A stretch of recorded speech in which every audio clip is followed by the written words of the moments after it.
Hello news বাংলার দর্শক, একেবারে ভিডিও শুরুতেই যে বড় খবরের দিকে নজর রাখতেই হচ্ছে। হাতে গোনা আর মাত্র কয়েকদিন লোকসভা নির্বাচনের দিনক্ষণ ঘোষণা হতে বাকি রয়েছে। তার আগেই লোকসভা ভোটের মুখে তৃণমূলে বড়সড় ভাঙন। হ্যাঁ দর্শক, আপনারা ঠিকই শুনেছেন, ফের বিজেপিতে ফিরতে চলেছে অর্জুন সিং।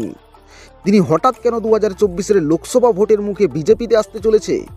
অর্জুন সিংকে কি নিয়ে রাজ্যের বিরোধী দলনেতা শুভেন্দু অধিকারী তিনি ঠিক কী বলেছেন?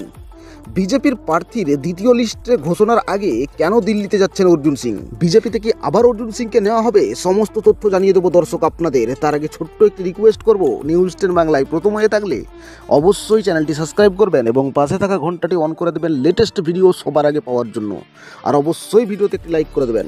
প্রথমেই জানিয়ে রাখি দর্শক, এই মুহূর্তের সব থেকে বড় খবর, ফের বিজেপিতে ফিরতে চলেছে অর্জুন সিং। গতকাল তৃণমূলের 42 জন প্রার্থীর তালিকা ঘোষণা করা হয়েছে।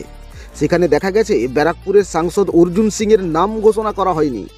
তিনি বলেছেন দল এটা ঠিক করেনি, কারণ দল ওনাকে নিয়ে এসেছিল ব্যারাকপুরের টিকিট দেওয়ার প্রতিশ্রুতি দিয়ে, কিন্তু তাকে লোকসভা নির্বাচনের প্রার্থী করা হলো না। আর তাতেই ক্ষুব্ধ অর্জুন সিং, এবং তিনি আজকের মধ্যেই দিল্লিতে গিয়ে বিজেপিতে যোগদান করতে ইঙ্গিত দিলেন। অর্জুন সিংকে নিয়ে শুভেন্দু অধিকারী ঠিক কী বলেছেন? অর্জুন সিংকে তৃণমূলে কখনোই বিশ্বাস করেনি, এটা আমরা জানি। তিনি যে 2 বছর তৃণমূলে গিয়েছিলেন, ব্যারাকপুর এলাকায় বিজেপি কর্মীদের ওপরে কোনো অত্যাচার, কোনো অন্যায় করেনি এবং উত্তপ্তও করেনি বিজেপি কর্মীদের, এবং তার পুত্রকে কখনোই জোর করেনি যে তুমি বিজেপি ছাড়ো। এবং তিনি এখানেই থামেনি। দ্রৌপদী মুর্মু পশ্চিমবাংলার বিধানসভায় মোট 34 জন ভোট দিয়েছিলেন। সবাই বিজেপির এমপি ছিল না, 2টো ভোট দ্রৌপদী মুর্মু পেয়েছিল। তার মধ্যে একটা অর্জুন সিংয়ের ভোট ছিল। অর্জুন সিংয়ের অনেক নেতার সাথে যোগাযোগ ছিল, এমনকি আমার সাথেও যোগাযোগ ছিল।